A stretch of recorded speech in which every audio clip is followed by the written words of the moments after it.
السلام علیکم and welcome تضاد کاسٹ کے اگلے ایپیسوڈ میں آپ کی خدمت میں حاضر ہیں. آج ہمارے ساتھ فارمر پرائم منسٹر، ایک سکسیزفل بزنس مین اور عوام پاکستان پارٹی کے کنوینر شاہد خاقان عباسی صاحب ہمارے محترم ہمارے مہمان ہیں.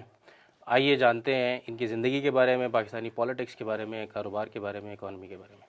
سر ویلکم ہمیں ٹائم دینے کا. پہلا سوال سر وہ ٹروتھ اور ریکنسیلیشن کمیشن. جی، میں ہمیشہ کہتا ہوں ٹروتھ کمیشن بنا دیں، ریکنسیلیشن کو چھوڑ دیں. ریکنسیلیشن ایک ڈیفیکلٹ پروسیس ہے، ہمارے کچھ مزاج کے بھی خلاف ہے.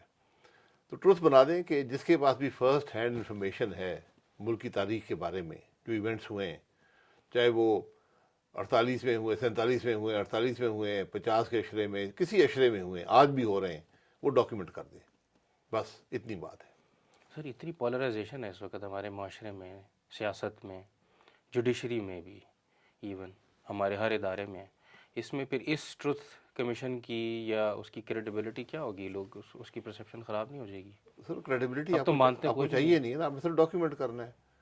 وہ آئیں گے، جو بھی آدمی فرسٹ ہینڈ انفارمیشن رکھتا ہے کسی ایشو پر، وہ آئے گا کہ جی میں نے یہ کیا، مجھے یہ میں نے عمل کیا، یہ میں نے ایکشن لیا. وہ آ کے بس ڈاکیومنٹ کر دے گا. باقی تاریخ ایسا بن جاتا ہے. آپ تاریخ کو ڈاکیومنٹ کر رہے ہیں، آپ ججمنٹ نہیں پاس کر رہے، آپ کوئی اور اس پہ کسی کے خلاف کارروائی نہیں کر رہے. یہ مقصد ہوتا ہے کہ ڈاکیومنٹ ہو جائے ملک میں ہوا کیا ہے. پولرائزیشن ختم ہوگی اس چیز سے، ورنہ ہم آج حقیقت جو ہے ہمیں معلوم ہی نہیں ہے کہ ہمارے ملک کی حقیقت کیا ہے. ایون جو مسئلہ کل ہوا ہے اس کا ہمیں علم نہیں ہے حقیقت کیا ہے. تو جو آج سے 50 سال 60 سال پہلے ہوئے اس کا تو کسی کو علم نہیں ہے. تو کم از کم اس سے آپ سبق حاصل کر سکیں گے کہ ہم نے کیا کرنا ہے. ابھی 26ویں آئینی ترمیم ہوئی ہے، آپ نے اس کو پبلکلی اپوز بھی کیا ہے اور آپ نے کہا ہے کہ یہ ایلیٹ کی آپس میں گٹھ جوڑ ہے اور انہوں نے اپنی سیٹنگ کی ہوئی ہے. تو ابھی تو ہو گئی ہے یہ پاس آئینی جی، ترمیم. آپ کو کیا امپیکٹ نظر آتا ہے اس کا سیاست پہ، عدلیہ پہ؟ امپیکٹ آپ کو نظر آ گیا ہے. آئینی ترمیم کا مقصد پورا ہو گیا ہے کہ منصور علی شاہ صاحب جج چیف جسٹس نہیں بن سکے. ایک مقصد تو پورا ہو گیا، اور بدنصیبی یہ ہے کہ وہ بن بھی جاتے تو کچھ کر نہ سکتے، کیونکہ آپ نے ترمیم کر دی ہے. تو چیف جسٹس تو اب ایک گلوریفائڈ ڈسٹرکٹ اینڈ سیشن جج بن گیا. اچھا. اب اصل طاقت تو چلی گئی ہے جو کانسٹیٹیوشنل بینچ ہے اس کے صدر کے پاس، یعنی اس کا جو پریزائڈنگ جج ہوگا، جس کو ایک کمیٹی، پارلیمان کی کمیٹی ہے، وہ اپوائنٹ کیا کرے گی، اور ممبران کو وہ اپوائنٹ کر سکیں گے اور کسی وقت بھی تبدیل بھی کر سکتے ہیں. تو اب تو عدلیہ کا نظام پوری تو مکمل طور پہ حکومت کے کنٹرول میں چلا گیا. تو آپ کو لگتا ہے کہ اس سے کوئی بہتری ہوگی؟ ایسے پارلیمنٹ کی بالادستی جسے ہم بار بار سنتے ہیں، لوگوں سے، سیاستدانوں سے سنتے ہیں کہ جی یہ پارلیمنٹ کی بالادستی کی بات ہونی چاہیے، تو یہ ایک طرح سے پارلیمنٹ کی بالادستی قائم نہیں ہوگی؟ بالادستی روایات کی ہوتی ہے، رول آف لاء کی ہوتی ہے، اخلاقی قدروں کی ہوتی ہے، جمہوری قدروں کی ہوتی ہے. الفاظ لکھنے سے بالادستی نہیں آتی. آپ پارلیمان کا رول دیکھ لیں، پارلیمان کا کردار دیکھ لیں. کیا یہ بالادستی کی علامت ہے کہ جو پارلیمان پڑھے بغیر امینڈمنٹ پاس کر دے؟ مجھے دنیا کا کوئی ملک دکھائیں جس کے اندر 12 گھنٹے امینڈمنٹ کی منظر عام پر آنے سے اور آئین کی ترمیم میں 12 گھنٹے لگیں مکمل طور پر. سینٹ نے پاس کیا، قومی اسمبلی نے پاس کیا، پرائم منسٹر صاحب نے سائن کیا، صدر صاحب نے سائن کیا، اور گیزٹ نوٹیفیکیشن ہو گیا 12 گھنٹے سے کم عرصے میں. یہ پارلیمان کی بالادستی ہے. پارلیمان بالادست ہوتا تو رات کے 4:30 بجے بات تو یہ ہے نا. یہی چیزیں ڈاکیومنٹ ہونا ضروری ہے کہ کل جو ایم این اے تھے، جو وزیر تھے، وزیر اعظم سے آ کے بتاتے کہ میرے ساتھ کیا ہوا، کیوں میں نے رات کے مجھے 5:30 بجے صبح پاس کرنی پڑی، ایسی کیا مجبوری تھی. یہ تو کسی کو علم نہیں ہے نا. یہ وہ بدنصیب چیزیں ہیں جو ہمارے ملک کی کو اس حد تک لے آئی ہیں جہاں پہ آج ہم کھڑے ہیں. آپ کی ساری زندگی ہم نے دیکھی ہے سیاست میں، مسلم لیگ کے ساتھ آپ کی ایک لائلٹی ہے ہر حد تک، مطلب کسی حد تک بھی ہم اس کے اوپر کوئی بندہ سوال نہیں کر سکتا. آپ کے مخالف ہوں، جنہوں نے آپ کا کیس بنایا، وہ بھی یہ بات مانتے ہیں. پھر ایسا کیا ہوا ہے کہ آپ نے بالکل ایک الگ راستہ چنا ہے اور بالکل الگ ہو گئے؟ کوئی تو ایکسٹریم چیز ہوئی ہوگی. دیکھیں میری لائلٹی کسی شخص کے ساتھ نہیں ہے، کسی جماعت کے ساتھ نہیں، اصول کے ساتھ ہے. میری لائلٹی سب سے زیادہ اس ملک کے ساتھ ہے. تو جب وہ جماعت جس کے ساتھ میں نے 35 سال گزارے ہوں، جس کا اصول ووٹ کو عزت دو ہو، وہ اصول چھوڑ دے اور اقتدار کو عزت دے، تو پھر میرے لیے ذرا مشکل ہو جاتا ہے چلنا. یہ ساری بات ہے. تو آپ کو لگتا نہیں ہے کہ ان کے پاس بھی کوئی آپشن نہیں تھی کہ نظام آلریڈی ہائیبرڈ ہو چکا ہے، ادارے اپنی حد سے باہر نکل چکے ہیں، اور ٹروتھ کمیشن تو اوبیسلی نہیں بنا اور بہت ساری چیزیں نہیں ہوئیں، تو آپ کو ملک اور ریاست تو چلانا ہے، کیسے چلے اگر گا؟ بازار میں آپ کے ساتھ ایک بینک ہے، اس میں ڈاکہ پڑ رہا ہو، آپ بھی شامل ہو جائیں گے کہ چلو یار ڈاکہ پڑ رہا ہے، میں بھی کوئی حصہ ڈال لیتا ہوں. تو میں تو خرابی کا حصہ نہیں بننا چاہتا. اگر سیاستدان خرابی کا حصہ نہیں بنیں گے تو ہائیبرڈ حکومتیں نہیں چلیں گی. ملک آئین کے مطابق چلنا چاہیے. جب آپ آئین سے ہٹ گئے تو میں کم از کم اس کا حصہ نہیں بننا چاہتا. تو اسی تناظر میں آپ نے اپنی پارٹی بھی عوام پاکستان پارٹی لانچ کی. یہ الیکشن سے پہلے کیوں نہیں کی؟ الیکشن کے فوراً بعد کی. جی، یہ کوئی سوچ نہیں تھی کہ پارٹی لانچ کریں گے. الیکشن سے پہلے بات ہوئی اس پر، لوگوں کا خیال تھا کہ آج جو جماعتیں ہیں ان کے اندر وہ سوچ نہیں رہی کہ ملک کے مسائل حل کریں. الیکشن کے سے پہلے جو جماعتیں لانچ ہوتی ہیں وہ عمومی طور پر اسٹیبلشمنٹ بناتی ہے اپنے مقاصد حاصل کرنے کے لیے. بہت سی بنی ہیں، کیو لیگ بنی، پیس پارٹی پارلیمنٹیرین بنی، پتہ نہیں سرزمین پاکستان بنی، استحکام پاکستان، باپ، ایک لمبی فہرست ہے ان جماعتوں کی. تو ہم اس کا حصہ نہیں بننا چاہتے تھے. تو یہ پکی پکائی جماعتیں ہوتی ہیں. ایک ہی دن میں آپ کو پتہ لگتا ہے جی 40-50 لوگ بھی اکٹھے ہو گئے، جماعت بھی بن گئی ہے، اس کے صدر بھی ہیں، عہدیدار بھی ہیں.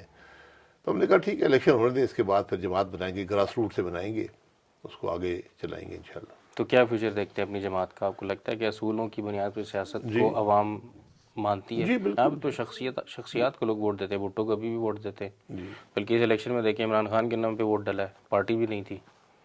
تو یہ تو وقت بتائے گا عمران خان کو ووٹ پڑا ہے یا دوسروں کے خلاف ووٹ پڑا ہے یا کسی اصول پر ووٹ پڑا ہے. عمران خان کسی اصول پر پڑا ہے نا. اس نے وہ بات جو مسلم لیگ نون کے پاس تھی، جو ووٹ کو عزت دو کا نیریٹو تھا، اس نے اپنا لیا، اس کو ووٹ پڑ گیا. تو سیاست ہمیشہ نفع کا سودا نہیں ہوتا، بات اصولوں کی ہوتی ہے. اگر آپ اصولوں میں کھڑے رہیں گے تو ملک کا فائدہ ہوگا، اگر آپ خرابی میں شامل ہو جائیں گے تو پھر ملک کا نقصان ہوتا ہے. تو ہم نے اپنا میسج لے کر جانا ہے، سب کے پاس جانا ہے، محنت کریں گے، عوام کو بتائیں گے. کیونکہ آج جو 3 بڑی جماعتیں ہیں ان کے اندر نہ سوچ ہے، نہ ان کے پاس صلاحیت ہے، نہ ان کا تجربہ ہے، ان کی جو پرفارمنس ہے کہ وہ ملک چلا سکیں. اس لیے ہم وہ ٹیم ڈیولپ کر رہے ہیں جو ملک کے مسائل کو جانتی ہو، ان کے حل جانتی ہو، تجربہ ہو، صلاحیت ہو، انٹیگریٹی ہو. یہ سب ضروری عنصر ہیں. تو پھر یہ جو بھی اس وقت ہم اسٹیبلٹی دیکھ رہے ہیں اکنامک یا کسی حد تک سیاسی استحکام جو پاکستان میں آیا ہوا ہے، تو یہ اس کا تعلق ان جماعتوں کی کیپیسٹی اور اس سے نہیں ہے؟ کون سی اسٹیبلٹی ہے اور کون سا استحکام؟ ڈالر ریٹ رکا ہوا ہے، انفلیشن تھوڑی کم ہوئی ہے. ڈالر ریٹ، آپ ملک کے اندر ترقی بند کر دیں، ڈالر ریٹ کا مستحکم ہو جائے گا. لیکن وہ تو آپ ساری پاکستان بند کر دیں، ڈالر ریٹ 10 روپے پہ ڈالر آ جائے گا. یہ کوئی استحکام تو نہیں ہے نا. یہ آپ کو گروتھ چاہیے، ملک کو گروتھ چاہیے. امپورٹ گروتھ، لیڈ، جی امپورٹ کی بنیاد پر. سر امپورٹ نہیں، ایکسپورٹ کو گرو کریں نا. گروتھ ایکسپورٹ سے بھی آتی ہے. ہم نے ادھر تو کبھی کام کیا نہیں ہے. تو پچھلے عمران خان صاحب کی بھی کوئی پالیسی نہیں تھی ملک کے مسائل حل کرنے کے لیے. پھر 16 مہینے اس حکومت کی بھی نہیں تھی. اب 8 مہینے گزر گئے ہیں، 2 سال ہو گئے اس حکومت کو. انہوں نے ایک پیسے کا کام نہیں کیا. تو ملک کیسے ترقی کرے گا؟ یہ تو خام خیالی ہے نا. تو سیاسی استحکام، آپ حالت دیکھ لیں ملک کی. جو ملک موٹر وے کاٹ کر جلوس روکتا ہو، کنٹینر لگا کر دارالحکومت بند کر کے 3 دن اپنے دارالحکومت بند کر کے کانفرنس کراتا ہو، اس میں استحکام ہوتا ہے. صحیح. 60 امریکی کانگریس مین نے بائیڈن کو خط لکھا ہے، بلکہ ہم نے عافیہ صدیقی کے لیے بھی خط لکھا ہے. کیا عمران خان کو رہا کر دینا چاہیے ان کو؟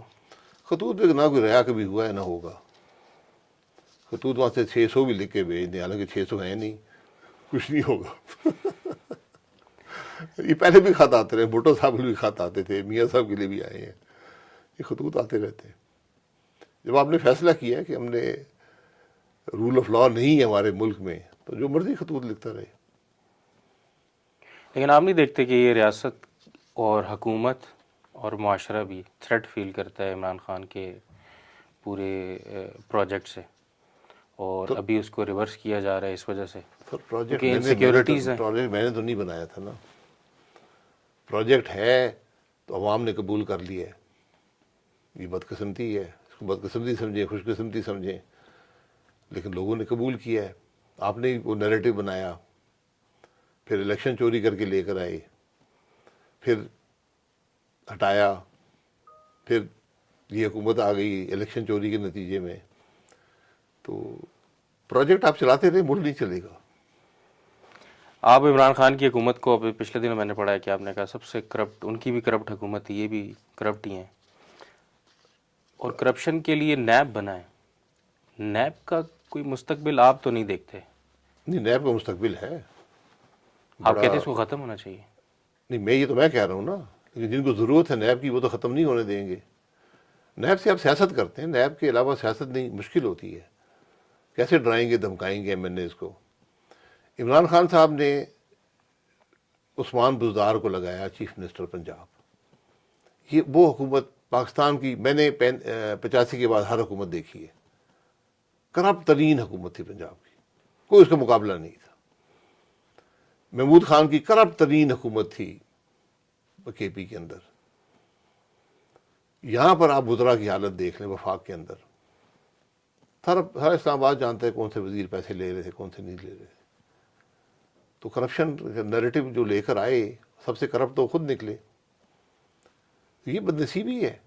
آپ چلیں کام کریں نا. مجھے ایک کام بتا دیں, 3 سال 8 مہینے عمران خان صاحب بتا دیں, 16 مہینے شہباز شریف صاحب بتا دیں, ان 8 مہینے کا ایک کام بتا دیں جو کیا ہو. یہ ملک اس طرح نہیں چل سکتے. کاروبار دیکھیں پاکستان میں ہمیشہ ہمیں جو نظر آتا ہے کہ سرکار جب سبسڈیز دیتی ہے, ٹیکس میں چھوٹ دیتی ہے اور سہولیات دیتی ہے تو کاروبار چلتا ہے. کیا پاکستان کے اندر کوئی ایسا اسٹرکچر نہیں ہے یا لوگوں کے اندر ٹیلنٹ نہیں ہے کہ جو بزنس کر سکیں یا خود سے چلا سکیں بڑے بڑے کاروبار؟ آپ نے خود بھی ایک سکسیزفل, بلکہ ایئر لائنز, ہماری پرائیویٹ ایئر لائنز سکسیس پہ ہیں, ابھی بالکل نئی شروع ہوئی ہیں لیکن کتنا اچھا چل رہی ہیں اور سسٹین کر رہی ہیں اپنے بزنس کو, جبکہ ہمارا سرکاری جو PIA ہے وہ مسلسل لاس میں ہے. تو یہ بڑی عجیب سی بات نہیں ہے, بلکہ آپ بھی وزیر اعظم رہے ہیں, بلکہ آپ نے وہ ایئرپورٹ اور یہ چیزیں تیز کی تھیں, اور آپ بھی اس بزنس سے اور بلکہ اس سے بہت زیادہ واقف ہیں. تو ایسا کیوں ہے کہ ہمارے جو اتنے بڑے بڑے ادارے ہیں جن پر ہماری سالوں کی ڈیکیڈز کی انویسٹمنٹ ہے وہ مسلسل نقصان میں جا رہے ہیں؟ ایک مشکل بنی دیکھیں, ہوئی ہے آپ ہمارے نے لیے. 34 سال پہلے پاکستان نے فیصلہ کیا تھا 1990 میں کہ ہم پرائیویٹائز کریں گے. آپ نے ہر چیز پرائیویٹائز کر دی. اب پیچھے رہ گیا ہے اسٹیل مل, وہ بھی بند ہو چکی ہے. PIA ہے وہ رہ گیا ہے, اور چند یہ پاور کمپنیز رہ گئی ہیں. حکومت کاروبار نہیں کر سکتی. حکومت کا نظام کاروبار کو سپورٹ نہیں کرتا, اس لیے حکومت کو اس سے نکلنا چاہیے. تو PIA سے آج سے بہت پہلے نکلنا چاہیے تھا. آپ نے دیر کر دی, اس میں بے پناہ لاسز اب بلڈ ہو گئے. تو کاروبار سر پرائیویٹ سیکٹر ہی کر سکتا ہے, حکومت کے بس میں نہیں ہے, نظام نہیں ہے کاروبار کرنے کا. حکومت کا کام یہ ہوتا ہے کہ انسینٹیوز دے کاروبار کے لیے, سبسڈیز نہیں. سبسڈی ایک ڈس انسینٹیو ہوتا ہے ایفیشنسی کریٹ کرنے کا. تو آپ سپورٹ کریں. ریگولیشن, حکومت کا کام ہے ریگولیشن. اونرشپ ختم ہو گئی ہے, تو ریگولیٹر ہمارے سارے بہت کمزور ہیں. وہ کاروبار کو چلنے نہیں دیتے, چاہے وہ اسٹیٹ بینک ہو, چاہے وہ نیپرا ہو, اوگرا ہو, یہ سب کاروبار کو روکنے والے ہیں. یہ ہمیں سمجھ نہیں آئی آج تک ہم ریگولیشن کیسے کریں گے. اس لیے ہمارا ملک ترقی نہیں کرتا. 70 سال میں آپ نے 30 ارب کے ایکسپورٹ میں پہنچے ہیں. تو کیا ایکسپورٹر جو ہے وہ بڑھنا نہیں چاہتا, وہ زیادہ پیسے نہیں کمانا چاہتا؟ تو ایک فطری بات ہوتی ہے نا انسان کی کہ میں کاروبار کر رہا ہوں, کاروبار بڑھنا چاہیے. تو کیوں نہیں بڑھتا, اس چیز کو پتہ کریں. تو دوسرے ممالک نے کیا ہے. ویتنام جیسا ملک, اس نے پچھلے 7 سال میں ہر سال 15 ارب ڈالر سے زیادہ ہر سال گرو کیا 15 ارب ڈالر. کیا آپ نہیں کر سکتے؟ یہ سوال ہیں جن کا جواب ہمیں دینا ہوگا. یہ حکومت کا کام ہے. تو جب حکومت سڑکیں کاٹنے میں لگی رہے گی، کنٹینر رکھنے میں لگی رہے گی، دن میں گھنٹے تو 24 ہی ہیں نا، تو پھر آپ ملک آگے نہیں چلے گا. جب آپ سیاسی مخالفین کو ڈرانے دھمکانے میں لگے رہیں گے، جب آپ 6 ہفتے پوری پارلیمان پوری حکومت مفلوج رہے کہ ہم نے آئینی ترمیم کرنی ہے، وہ ترمیم جسے کسی نے دیکھی نہیں ہے، پھر تو ملک نہیں چلا کرتے. صحیح. سر پاکستان میں نا رینڈملی آپ بھی جانتے ہوں گے، کسی بھی بچے سے آپ پوچھیں نا تو وہ کہتے ہیں بڑے ہو کے آپ کیا بنیں گے، تو کہتے ہیں پائلٹ بنیں گے. تو آپ تو بن گئے ایئر فورس میں، آپ پائلٹ کے طور پہ نہیں میں ایئر فورس میں نہیں جوائن میں نے نہیں کی. میرے والد صاحب ایئر فورس کے پائلٹ تھے، اور ان چند لوگوں میں تھے جنہوں نے ایئر فورس بنائی 50 اور 60 کے عشرے میں، اطہر خان صاحب، نور خان صاحب کے ساتھ. میری آئی سائٹ کمزور تھی، ورنہ میں بھی شاید چلا جاتا. میرے بھائی تھے، ان کو والد صاحب نے منع کر دیا کہ جوائن نہ کرو، کیونکہ ان کا یہ موقف تھا کہ ہم نے بڑی سختی سے لوگوں پر سختی کر کے، زیرو ٹالرنس جسے کہتے ہیں، ہم نے یہ ادارہ بنایا ہے، تو پھر وہ لوگ تمہیں معاف نہیں کریں گے کیونکہ وہ تمہارے سینئر ہوں گے. تو میرے بھائی پھر نہیں گئے تھے. تو میں نے فلائنگ خود سیکھی، 16 سال کی عمر میں لائسنس لیا. اس وقت سے میں پائلٹ ہوں. اگلے سال، بلکہ اس سال دسمبر میں 50 سال ہو جائیں گے پائلٹ بنے. بنے. تو یہ آپ نے F-16 واقعی اڑایا تھا؟ F-16 جی میں نے اڑایا تھا، پائلٹ اڑا رہا تھا، میں بیٹھا ہوا تھا. اچھا، آپ اس کے ساتھ. لیکن وہ ملٹری جہاز ہیں، ان کا اپنا ایک نظام ہوتا ہے چلانے کا، اور کچھ چلانے میں ان کی آسانی ہوتی ہے کمپیئر ٹو جو جہاز میں چلاتا رہا ہوں، اور کچھ مشکل ہوتی ہے. سب ٹریننگ کی بات ہے، آپ ٹریننگ لے تو ہر کام کر سکتے ہیں. پاکستان میں ایسی ہے کوئی سہولت کہ لوگ پائلٹ بن سکیں؟ جی ہزاروں لوگ پائلٹ بنے. آج بھی 300-400 لوگ تو ایئر بلو نے ٹرین کیے ہیں جو ایئر لائن کے پائلٹ ہیں، اور ان میں سے اکثریت آج ملک سے باہر کام کر رہی ہے. اور میں نے اس دن حساب لگایا تھا کہ شاید وہ ہر سال ملک کو جو پائلٹ ہم نے ٹرین کیے اور باہر گئے، کوئی 50-60 ملین ڈالر بھیجتے ہیں گھر. 50-60 ملین جی بگ وہ فگر. جی بہت بڑا نمبر ہے. یہ میں یہی کہہ رہا ہوں نا. اور ہماری سول ایویشن ہر کوشش کرتی ہے کہ پائلٹ نہ بن پائے، ایئر لائن نہ چل پائے. تو ہاں، وہ سارے فیک پائلٹس کدھر گئے؟ وہ سر کوئی فیک نہیں تھا. آپ کا فیک نظام خراب ہے. اب دیکھیں، میں امریکہ میں پائلٹ ہوں. 2 بڑے سسٹمز ہیں پائلٹ لائسنسنگ کے، ایک امریکہ کا ہے، ایک یورپ کا ہے. اب وہاں سے پائلٹ آتا ہے، ہم اس کا لائسنس قبول نہیں کرتے. پاکستان میں ہر روز تقریباً 50 فلائٹیں آتی ہیں جس کو وہ پائلٹ چلا رہے ہوتے ہیں جن کے پاس امریکن یا یورپین لائسنس ہوتے ہیں. لیکن اگر کوئی یہاں پر آ کر نوکری کرنا چاہے، ہم اس کو قبول نہیں کریں گے. اور اپنا نظام بھی، ہمارے لائسنس کو دوسرے قبول نہیں کرتے ہیں. بھئی آپ ایک نظام بنا دیں، جو بھی ایسا کا یا ایف اے کا نظام ہے آپ اس کو قبول کر لیں، بات ختم ہو جائے گی. تو ہم نے ہر مشکل پیدا کی ہے کہ پائلٹ نہ کوئی بننے پائے. اس لیے ہمیں ریگولیشن کی بات ہے نا، ریگولیشن کو درست کرنا پڑے گا. تو آپ اس وقت دنیا میں بہت ضرورت ہے پائلٹس کی اور انجینئرس کی، لیکن ہم نے نظام ایسا بنایا کہ ہم بننے نہیں دیتے. تو آپ میرا خیال ہے hundred of million of dollars کما سکتے ہیں، لوگوں کو روزگار مل سکتا ہے. سر ایک زمانے میں ہم نے پڑھا تھا کہ آپ ہائیسٹ ٹیکس پیئر ہیں. میں 1 سال میں پہلے 5 ٹیکس پیئر میں تھا. میں نے جب بھی کوئی پیسہ کمایا ہے میں نے وہ ٹیکس ادا کیا ہے. 1983 میں پاکستان واپس آیا تھا، اس دن سے ٹیکس پیئر ہوں. 1 روپیہ ٹیکس بنا ہے تو وہ بھی دے دیا، زیادہ بنا ہے تو وہ بھی دے دیا. یہ کوئی میری خوبی نہیں ہے، میری ذمہ داری ہے. ٹیکس ادا کرنا ہر شہری کی بنیادی ذمہ داری ہے. یہ قانون ہے، آپ قانون نہیں توڑیں گے تو جیل میں جائیں گے. لیکن یہاں پر ہم سب قانون توڑتے ہیں. تو ٹیکس جو بنتا ہے ادا کرنا چاہیے نہیں بلکہ کرنا پڑتا ہے. حکومت اگر آپ نہ ادا کرے اس کی ذمہ داری ہے کہ آپ کو پکڑ لے. آپ ٹیکس بھی دیتے ہیں. اس سال ویسے کتنا ٹیکس دیا ہوگا؟ ابھی اس آپ نے سال ریسنٹلی جی فائل کیا؟ تقریباً مجھے اب یاد نہیں ہے، محض 2 کروڑ کے قریب. اچھا، آپ ٹیکس پیئر بھی ہیں، اچھے شہری بھی ہیں، کاروبار بھی کرتے ہیں، اس کو ڈکلیئر بھی کرتے ہیں، اور بہت اچھی تھاٹس رکھتے ہیں سیاست کے بارے میں. آپ پر اتنے سارے کیسز بنے، ہم نے کبھی نہیں سنا آپ بیمار ہو گئے، پیشی میں نہیں آ سکے، کوئی اور مسئلہ ہو گیا، کمر کا مسئلہ ہو گیا، یا پلیٹلیٹس کم ہو گئے، یا یہ کہ آپ کو سیکیورٹی تھریٹ ہے، آپ پھر بھی پیش ہوتے رہے. نہیں میں تو آج بھی کہتا ہوں، میری صرف ایک ڈیمانڈ تھی کہ آپ نے الزام لگایا ہے، کیس چلائیں اور کیمرے لگائیں، پاکستان کے عوام کو دکھائیں کہ میں نے کون سی کرپشن کی ہے. اور مزے کی بات ہے کہ مجھے خود نیب نے بھی کہا اور جج نے بھی کہا کہ آپ کے کرپشن کا الزام نہیں ہے. تو میں نے کہا کیا الزام ہے؟ کہتے ہیں مس یوز آف اتھارٹی ہے، اختیارات کا ناجائز استعمال. میں کہا چلیں، میں کہا یہ بتا دیں میرے اختیارات کون سے تھے جو میں نے ناجائز استعمال کیے.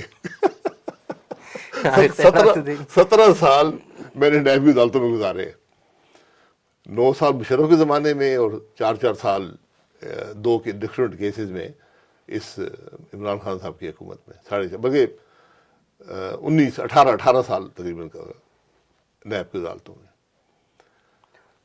تو سب سے زیادہ تجربہ نیب کو بھگتنے کا جی سب سے زیادہ میرا نیب. نہیں میں تو آج بھی کہتا ہوں بھائی کیس چلائیں، گواہ لائیں، ایک نظام ہے نا.